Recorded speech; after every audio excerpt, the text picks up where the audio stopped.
Going to do a short midsummer garden walkthrough and show how the gardens are doing. In particular, I want to show the tomato cages which we built this year out of cattle panels and how well they are functioning.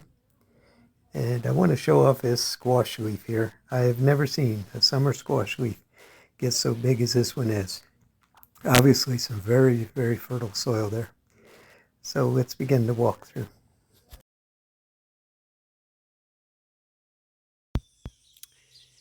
This year I made some new tomato cages using cattle panels. They were based on a video, and I'll post a link to that video down below so you can see how these cages are made. But they're doing marvelous in the garden this year. Last year I had Texas tomato cages, which were about 4 years old, and they were doing good in the past, but last year we had a strong wind came through and the tomato cages collapsed and did a lot of damage to the plants. So this year I replaced them with these new cages, and I'll do a quick walk around and show you how well these cages are doing for us. The green beans here, as you can see, are doing very well as well, as is the summer squash and the pepper plants. I may have to trim back that squash plant. I've never seen a squash leaf quite that big, but it's shading out the peppers now. But, we've got jalapeno peppers and banana peppers and bell peppers all in this bed, and they're all doing very well.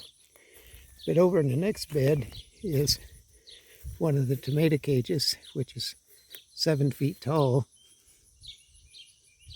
and the tomatoes are coming out the top of the cages, as you can see. But the cages are very strong. We've had some 70-mile-an-hour winds come through, and it never affected these cages at all. And the tomatoes are really producing this year. These are sun gold tomatoes, and I just picked all the ripe ones, so all that's hanging on here now are the ones that have yet to ripen. I always plant basil next to the tomatoes, you'll see here. There's some more sun gold tomatoes. These tomatoes over in the adjacent cages are yellow brandywine, and they're a little bit behind in development. And then next to those are the golden jubilee, and they're also in these tomato cages, which are made from cattle panels. But all in all, I'm very, very happy with these new tomato cages that I've made, and they seem to be doing a great job of holding in the tomatoes and helping with production. This is the second half of the gardens. This is contains the back to Eden portion of the garden and a couple more raised beds with a arbor that was built out of cattle panels. On the side of the arbor, you'll see the blue lake pole beans have taken over that complete side, and they're starting to go over the top. And on the other side, we have young cucumber plants planted, which are just now starting to climb the arbor, and they'll soon be going up the arbor and filling in this side. And next to those are onions, which is a great companion plant for the cucumbers and the squash, because they keep the vine borers away from the plants. Down below there are the winter squash plants, which are banana squash and cushaw squash. They will fill this entire area with vines by the time they're done.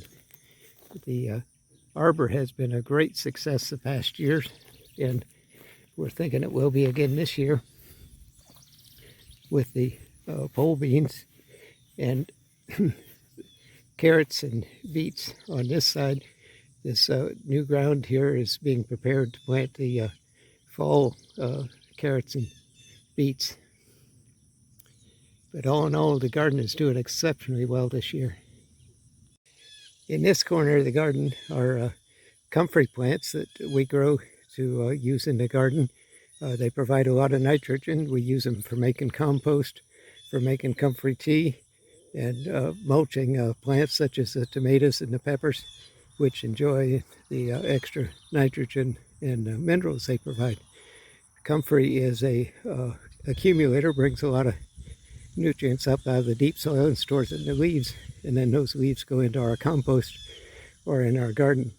And these are Russian Balking 14 Comfrey, so they do not spread by seed. They stay just where they're planted. As we turn around from the garden, past the bluebird houses, past the autumn clematis, we come to our composting area. I have two compost tumblers here, which are Jora JK270 composters. They produce a lot of compost for us. Each section of these composters provides compost in 1 month per section. Next to it is a cold compost bin that I build out of pallets, and it's full of garden clippings and different type of plants and stuff, and it's composting down. This was full clear up past those boards, and it's composted down to that amount already.